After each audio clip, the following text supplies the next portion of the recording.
Breathe নেবে, নামাবে, যখন ব্রিথ ছাড়বে পুরো হাত টান করো। যখন হাত পিছনে নেবে ব্রিথ নাও, আর হাত যখন সামনে পায়ের সাথে টাচ করবে ব্রিথ।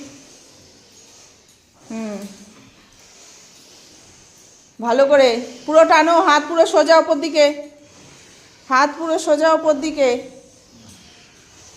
এটা হচ্ছে হার্ট, ফুসফুস, কিডনি সমস্ত কিছু কিন্তু ভালো থাকে। অন্তত 10 বার 20 বার করে বাড়িতেও করবে। পুরো টানো। হ্যাঁ, বিছানা বসে বসে করলেও কিচ্ছু হবে না, করতে পারবে, অসুবিধা নেই।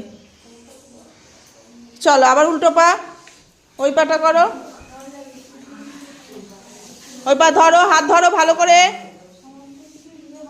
পুরো টানো। এবার উল্টো হাত ধরো, চলো তুলবে, পুরো পুরো হাত তুলবে, ব্রিথ নেবে। একসাথে হচ্ছে না, ভালো করে হাত তোলো, ব্রিথ নাও।